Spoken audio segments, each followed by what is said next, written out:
열왕기하 24장과 25장 말씀을 우리가 한꺼번에 나눌 건데 이제 읽기는 1절에서 9절까지 24장 말씀을 읽었습니다.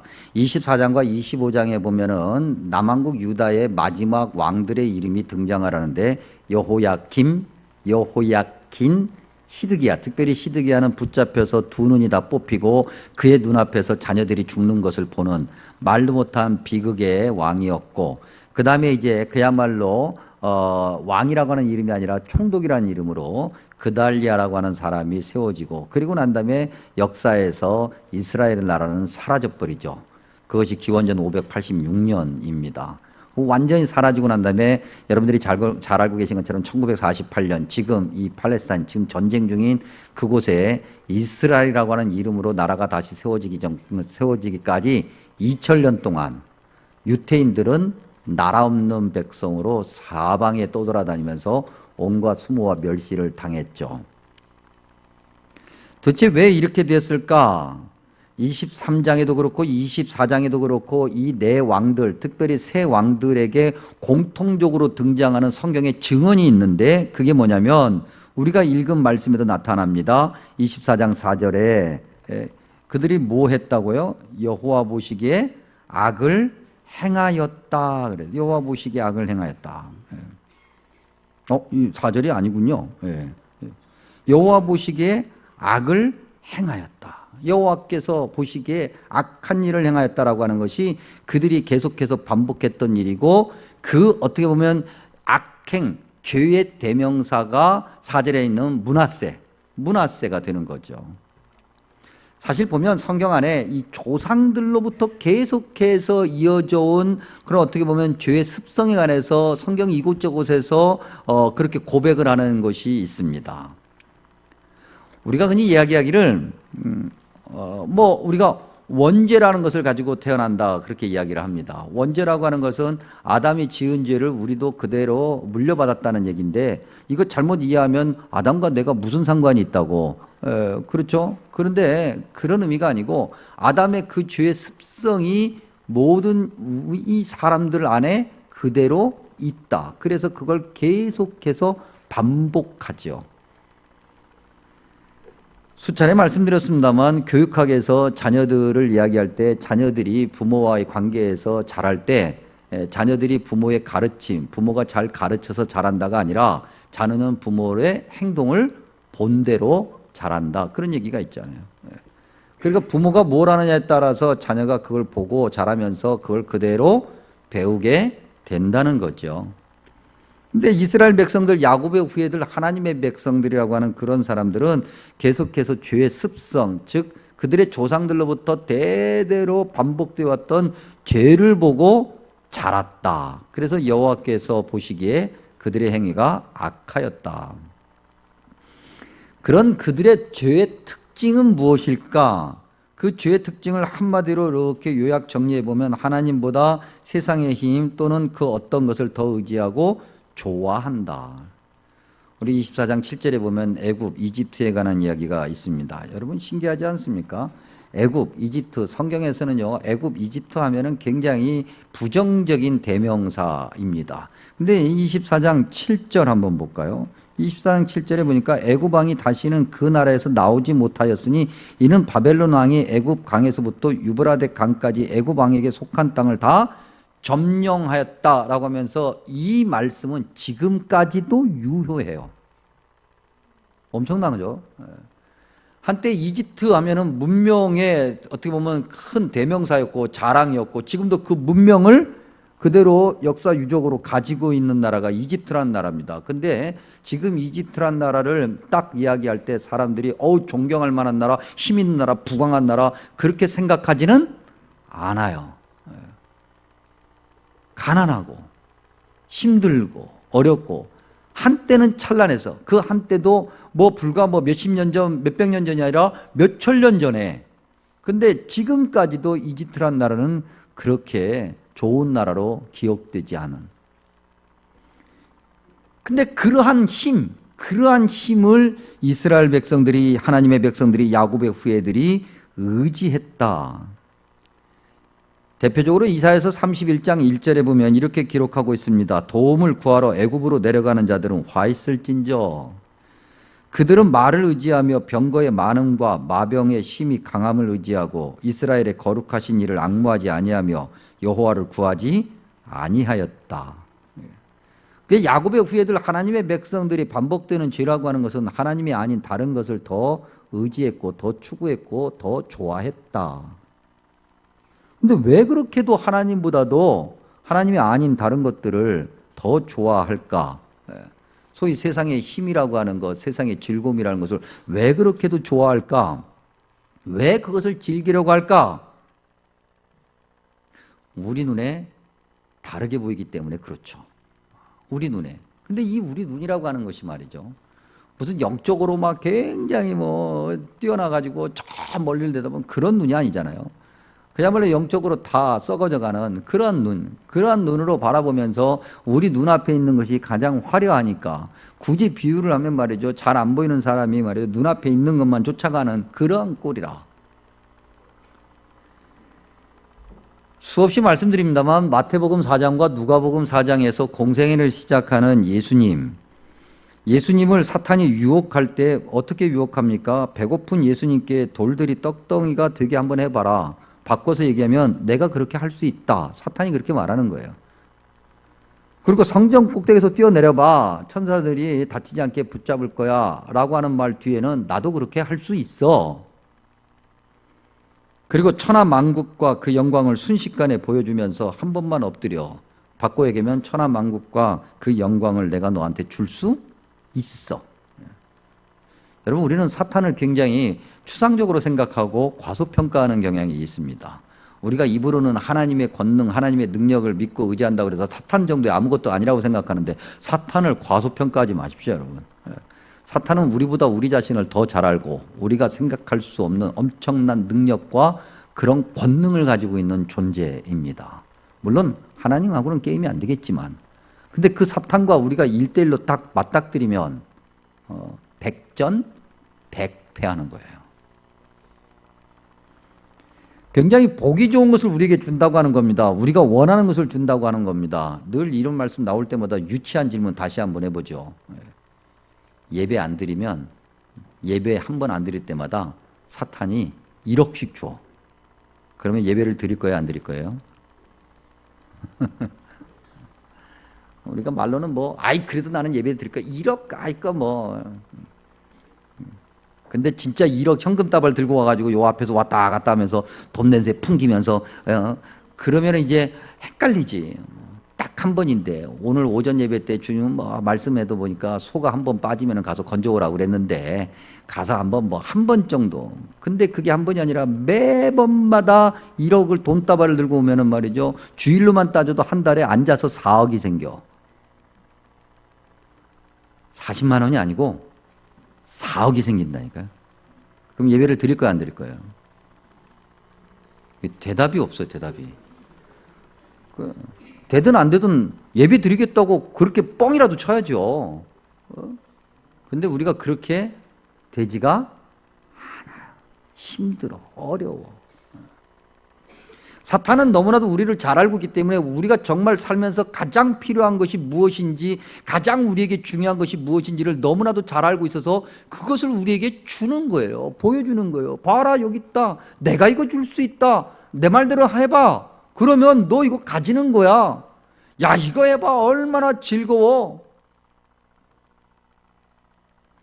성경을 들여다보니까 아담과 하와가 그랬고, 출애굽한 야곱의 후예들이 그랬고, 삼손이 그랬고, 말년에 다윗과 솔로몬이 그랬고, 예루살렘에 입성할 때 수많은 사람들이 환호하는 거에 정신이 팔려가지고 예수님이 뭐하고 계시는지도 몰랐던 제자들이 그랬고, 오늘 이 시대에 우리도 그렇고.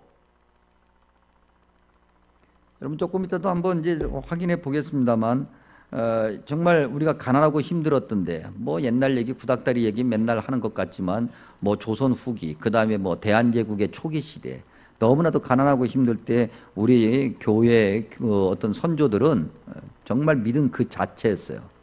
게으른 게 어딨어. 내가 예수님을 믿다? 죽으면 죽으리라. 이런 마음으로 예수님을 믿었고 하나님의 말씀을 사모했고 그래서 오늘의 대한민국이 있는 거예요.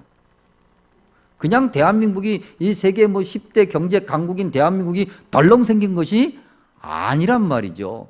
그 정도로 하나님의 말씀 앞에 무릎을 꿇고 하나님 말씀대로 살고자 발버둥 쳤던, 그야말로 비가 오나 눈이 오나 바람이 부나 길거리가 꽁꽁 어나 상관없이 하나님의 말씀을 사모해서 예배당에 오는 것을 즐거워했던 그런 믿음의 선조들, 그리고 그들이 차가운 마룻바닥, 방바닥, 아니 그냥 땅바닥에 엎드려서 기도하며 나라와 민족을 위해서 힘쓰고 애쓰고 자녀들을 믿음 안에서 가르쳤기 때문에 오늘의 대한민국이 있는 거예요.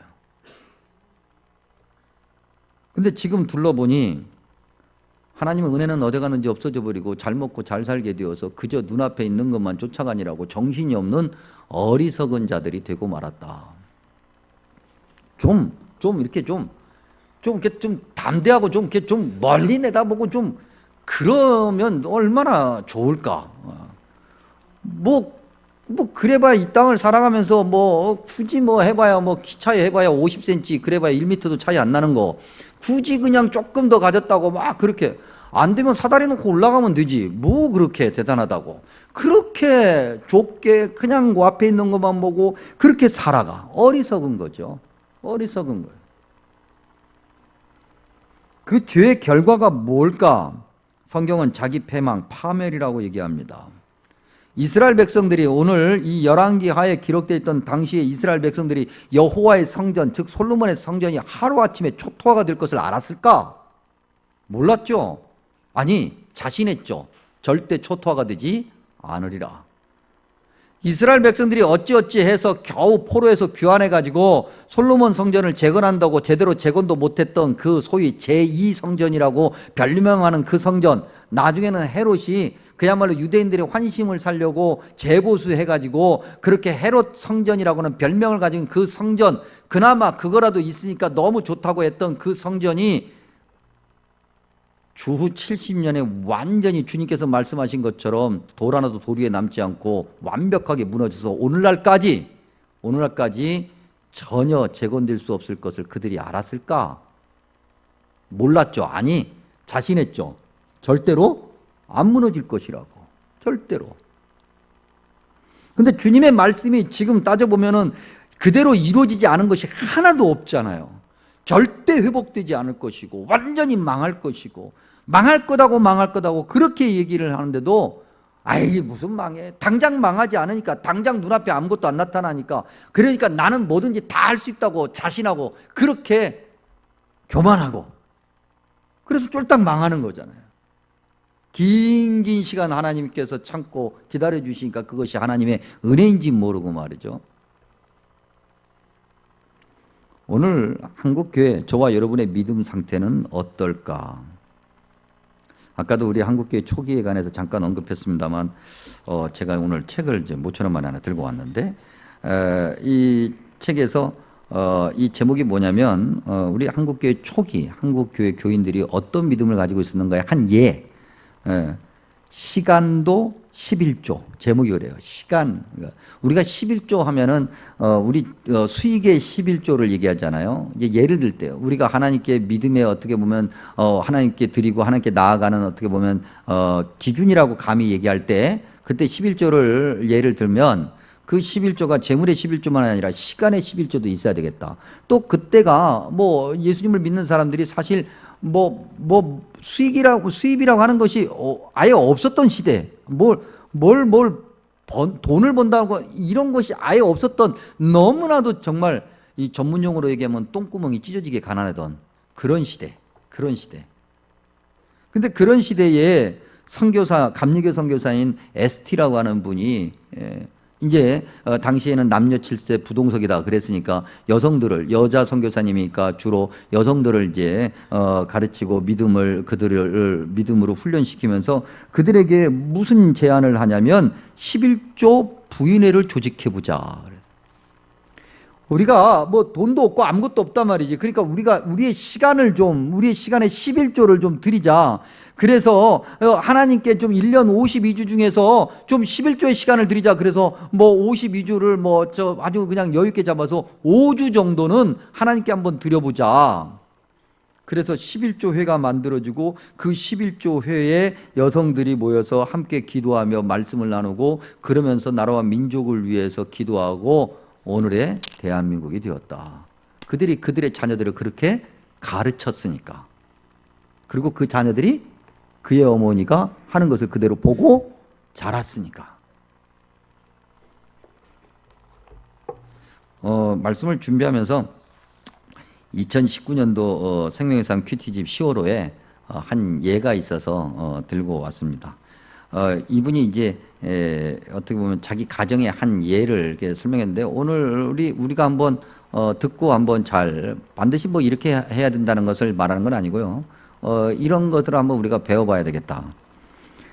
글에 의하면 이렇게 되어 있습니다. 요즘에는 월급이 다 통장으로 들어오죠.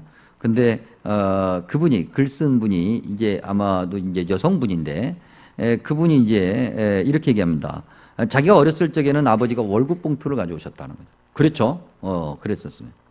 그래서 그 월급 봉투를 가져오면 어머니가 이렇게 이야기를 했다고 합니다. 수고하셨습니다.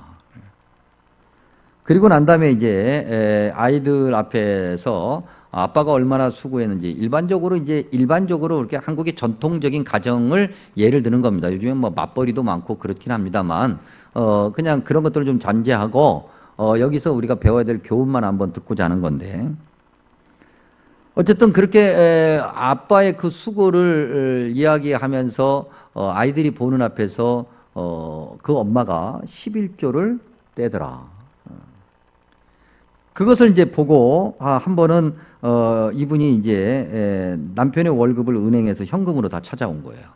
이게 은행으로 다 들어오니까 현금으로 다 찾아와서 아이들을 불러 모아놓고 한 달 동안 수고하신 아빠에게 감사를 표현하자. 그래서 아이들이 감사해요라고 하면서 아빠를 안아주었다.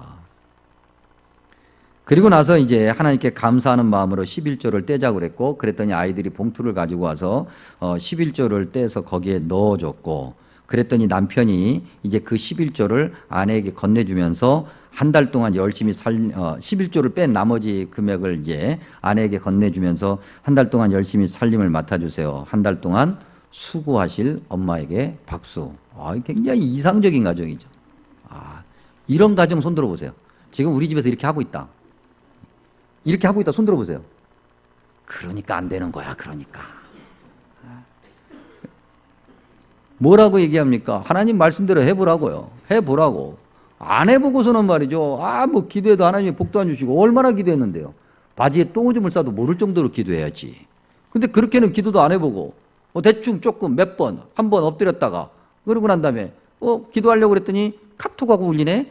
주머니에서 꺼내가지고 카톡 뭐가 왔나 또 보고 기도 한번 하려고 그랬더니 이번엔 전화가 와가지고 또 뭐 만나재, 밥 먹재, 연말이고 연시고.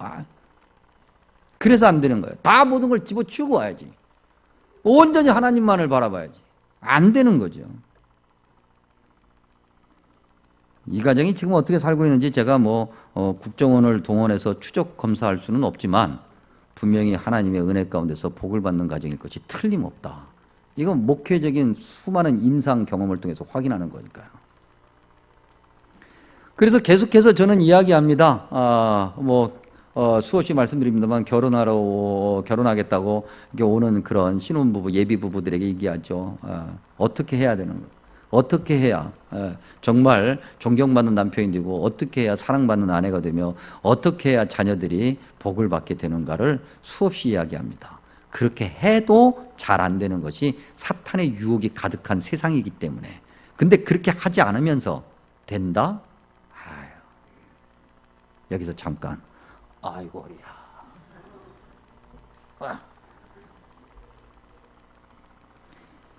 이제부터 무거운 얘기를 할 거기 때문에 여러분 파멸은 갑자기 찾아오지 않아요. 아니 갑자기 찾아와요.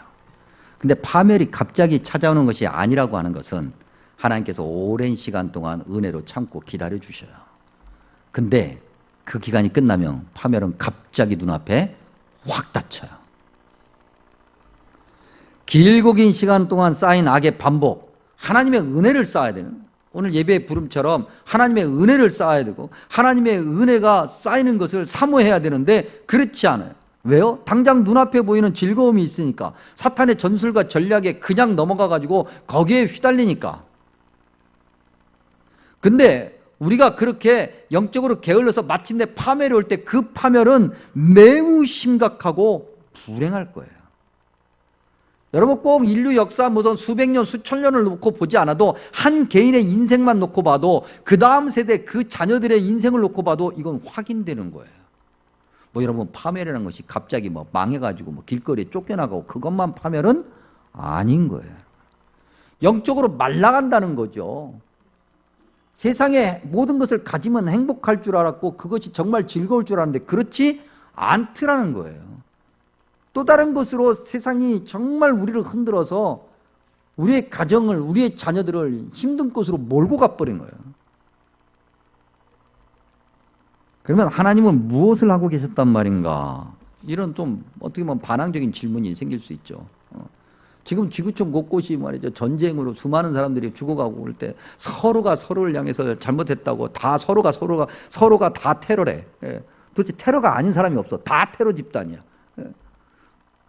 이럴 때 하나님은 어디서 뭘 하고 계시냐는 말인가? 파멸의 길로 달려가는 동안, 파멸한 이 순간 하나님은 어디서 무엇을 하고 계시길래 손을 놓고 계신가? 방관하고 계신가? 근데 성경은 그렇게 말하지 않아요. 특별히 예레미야 선지자를 통해서 확인해 보면 하나님께서 뭐라고 그랬습니까? 선지자를 보내셨는데 끊임없이 보내셨다 그랬어요. 끊임없이 보내셨다. 끊임없이 계속해서 보내시고, 오늘도 그렇잖아요. 여러분, 한국교회가 요즘에 뭐 이러쿵저러쿵 뭐 말도 많고 탈도 많고 그렇지만 그래도 아직까지 한국교회 목사님들이 무릎을 꿇고 말씀을 준비하려고 애쓰고 있고, 그러면 한국교회는 아직 죽지 않은 거예요. 근데 그 한국교회 목사님들이 수없이 강단에서 설교하고 말씀을 가르치고 그렇게 권면하고 때때로는 꾸짖기도 하고, 그럴 때 우리는 여전히 하나님의 은혜가 있는 거예요. 오늘 오전 예배 드리고 난 다음에 송구영신 예배 오실 때까지 뭐 하셨어요? 뭐 하셨어요, 여러분? 놀았지. 대부분은 뭐 교회에서 또 지내신 분들도 있지만 대부분은 다 뭐 솔직히 놀았지. 그래도 오늘은 그래도 뭐 어떻게 보면 변명이 돼. 이해가 돼. 왜냐하면 또 연말이고 마지막 날이고 그러니까 가족끼리 식사도 하고 그래야 되니까. 그래서 여러분들이 송구영신 예배 오신 거예요. 송구영신 예배 오신 분들은 그래도 다 영적으로 제정신이고 실질적으로도 제정신이야. 근데 그러지 않은 분들은 제정신이 안 돼서 지금 올 수가 없어. 어디서 지금 어떻게 하고 있는지 알 수가 없거든, 지금. 전문 용어로 그걸 꽐라댔다고 그러는데 어떻게 되는지 알 수가 없는 거라고. 그래서 여러분들이 제정신이 얼마나 좋아요. 서로 바라보시면서 제정신 얼굴이 뭔지 한번 확인해 보세요. 이런 얼굴이 제정신 얼굴이에요. 그런데 이제 문제는 다음 주부터예요. 다음 주부터. 정교인 새벽기도부터예요. 다음 주부터. 이제 주일 오전 예배 드리고 난 다음에 이제 어디 갈 거냐고, 뭐 할 거냐고. 하나님 말씀을 들었음에도 불구하고 그건 그냥 그 소리고, 나는 나의 길을 간다. 아마 틀림없이 지금 다 보여. 지금 다 너무 안타까운 거죠. 그러니 여러분, 목사님 제가 이런 소리 하기가 조금 거시기 하긴 하지만 그래도 이렇게 침투해가면서 설교하면서 안타깝게 이야기하는 목사가 있는 것을 감사하게 생각하십시오. 진짜 아멘 했어요. 그래, 감사하게 생각하십시오. 이런 목사도 없고 그냥 다 알아서 하세요. 그러면 이제 다 끝나는 거예요. 이제.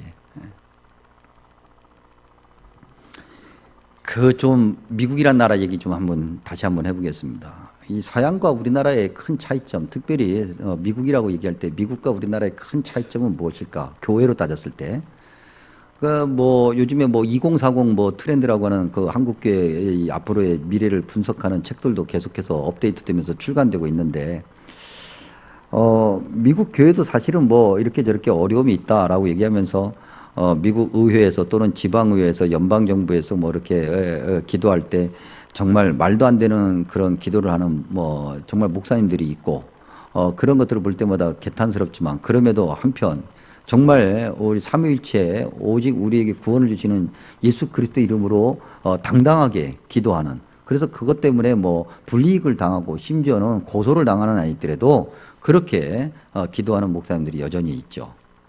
근데 여러분 알고 계십니까? 미국이라는 나라는 우리가 잘 알고 있는 것처럼 철저하게 성경을 기초로 해서 세워진 나라예요.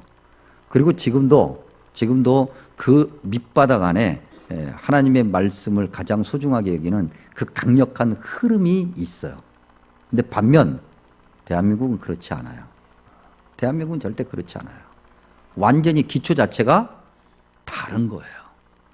그런데 우리가 안타깝게도 그 미국 교회 그 밑바닥에 흐르고 있는 그 단단한 영적인 흐름, 이건 본받으려고 하지 않고 그저 그냥 그 미국 교회 그 겉모습만 보면서 우리도 뭐 그 미국 교회를 그래도 따라가는 것이 아니라 미국 사회를 따라가고 서양의 어떤 흐름을 따라가고 그거보다 더 앞서가고, 그거 어떻게 하려고 그래요? 주님께서 참고 기다려주시고 은혜를 주시고 그런데도 불구하고 절대 듣지 않고 순종하지 않는 하나님의 백성들, 우리의 다음 세대, 우리의 자녀들 과연 어떻게 해야 될까? 여러분 지금 자녀들과 함께 예배를 드리러 나왔는데 이 자녀들을 어떻게 할 거예요? 이 자녀들을 어떻게 할 거예요? 이 자녀들을 어떻게 할 거예요? 우리는 뭔가 하나님께서 맡겨주신 사명을 감당해야 된다고 교회 안에서 이렇게 저렇게 해야 된다고 이야기하면 일단은 핑계부터 얘기해요. 뭔가 변명부터 얘기를 해요. 이래서 저래서, 심지어는 교회 내에는 어떤 조직적인 행정적인 어떤 결함과 부족함과 그 연약함까지도 얘기하고, 더 나아가서는 목사님이 이렇게 저렇게 마음에 안 들어서 그것까지 얘기를 하면서 계속해서 핑계로 자꾸 뭔가 하나님이 원하시는 말씀대로 하려고 하지 않는 그런 어리석음을 우리가 가지고 있어요. 그런 모습을 우리의 자녀들이 보고 배운다. 그러면 우리의 자녀들의 미래는 어떻게 되겠어요? 오늘 이스라엘 백성들, 이 성경에 기록되는 열왕기하 24장, 25장에 기록되는 이스라엘 백성들, 그것이 나와 전혀 무관한 얘기일까? 만약에 무관한 얘기라면 성경에 기록될 필요가 없겠죠. 오늘 주일 오전 예배 때도 한번 했던 건데요. 이 송구영신 예배 때도 한번 확인해 봅니다. 찬송가 한번 펴보십시오. 찬송가 445장 한번 펴보십시오. 조금 이따 우리가 항상 우리 송구영신 예배 때 620장을 찬양했는데 오늘은 445장을 찬양할 거거든요. 445장을 한번 펴보세요.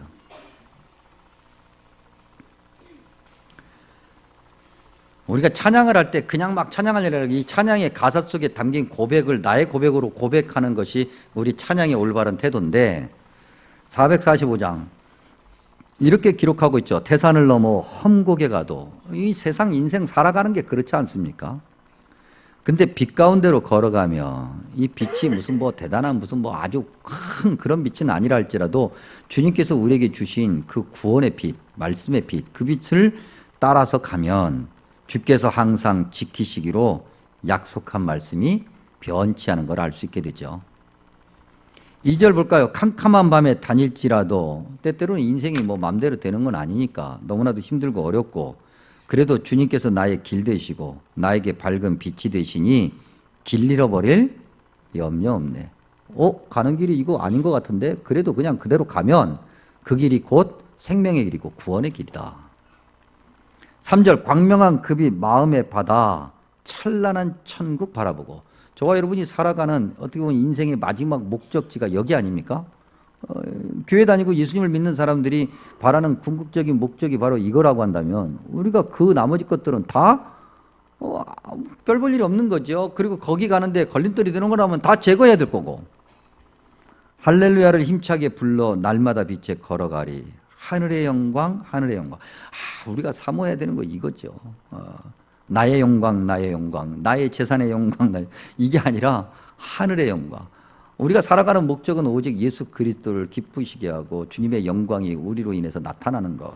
나의 마음속에 차고도 넘쳐 할렐루야를 힘차게 불러 영원히 주를 찬양하리. 이것이 오늘 저와 여러분의 믿음의 고백이어야 되겠다.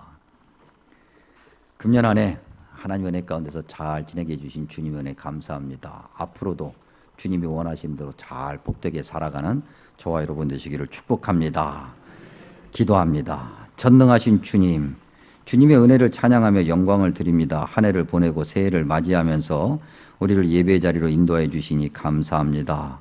먼저 우리의 죄를 고백합니다. 우리의 자아가 앞섰고 순종보다 우리의 생각이 앞섰으며 핑계가 앞섰습니다. 회개합니다. 용서하여 주시고 주님이 원하시는 삶을 살게 하여 주시옵소서. 사랑이 충만하신 주님, 한 해도 너무나도 어려운 일들이 많았습니다. 지치고 힘들 때도 많았는데 주님 그래도 지켜주셨고 인도해 주셔서 오늘 이 자리에 있게 하시니 감사합니다. 그러나 우리의 연약함을 긍휼히 여기시어 이제 아버지 하나님 주님 주시는 은혜가 더욱더 가득하게 하시고 우리 삶에 필요한 것들이 차고 넘치게 하여 주옵소서. 건강에 어려움이 있습니다. 주님 간절한 마음으로 기도했지만 건강은 회전되지 않아 실망하기도 합니다. 주님 평안했던 순간에 갑자기 찾아온 육신의 아픔이 고통스럽기만 합니다. 주님 그래도 우리 상한 마음 위로해 주시고 주님의 은혜만을 바라볼 때 우리를 지켜주시고 치유하여 주시옵소서. 좋으신 아버지 하나님 지금까지 교회를 지켜주시니 감사합니다. 더욱더 바르고 건강한 교회로 잘 성장하게 하시고 주님 능력을 세상에 알리기 부족함이 없는 교회 되게 하여 주옵소서. 이 나라 이 민족이 복음의 빚진 나라와 민족임을 기억하게 하시고 주님 말씀에 더욱더 순종하게 하시며 특별히 교회의 기도를 통해서 다시 한번 교회가 부흥하게 하시고 이 나라와 민족이 부흥하게 하셔서 특별히 북녘 땅에 주님이 원하시는 그러한 교회가 마음껏 세워지는 그날 속히 허락하여 주옵소서. 이 시간 이 세계 곳곳에서 아픔과 상처로 가득한 이들이 너무나도 많이 있습니다. 주님의 은총과 평화가 가득하게 하여 주시옵소서. 한 해 동안 교회 안에서 수고한 이들을 축복합니다. 장로님들, 권사님들, 집사님들, 남녀 성교회 임원들, 예배를 위해서 수고하신 모든 이들, 매일 기도회를 비롯하여 각 기도회로 모여서 기도하는 이들, 특별히 더울 때나 추울 때나 주방에서 섬기며 성도들에게 맛있는 음식을 대접해온 여전도회 회원들, 구역장님들, 지휘자, 반주자, 모든 찬양대원, 그리고 교회학교 선생님들, 새벽기도 그렇게 열심히 나와서 기도하는 이들, 또한 주일 차량 운행으로 섬기신 이들, 방송실, 담화 어린이 도서관 그렇게 섬기는 이들, 교역자 직원들까지 그 외에도 많은 무명의 섬김, 그 모든 섬김을 축복합니다. 또한 세계 곳곳에서 복음을 전하는 선교사님들도 축복합니다. 이 시간 감사하는 마음으로 주님께 예물 드리는 손길이 있습니다. 이 예물에도 하나님 하늘에 큰 복 주셔서 주님이 원하시는 귀한 복이 삶에 차고 넘치게 하여 주시옵소서. 우둔하여 미처 아뢰지 못한 것까지도 주님은 이미 아시오니 항상 주님 안에 거하는 행복한 주님의 백성들이 되게 하여 주옵소서. 우리를 너무나도 사랑하시는 예수님의 이름으로 감사 축복 기도하옵나이다. 아멘.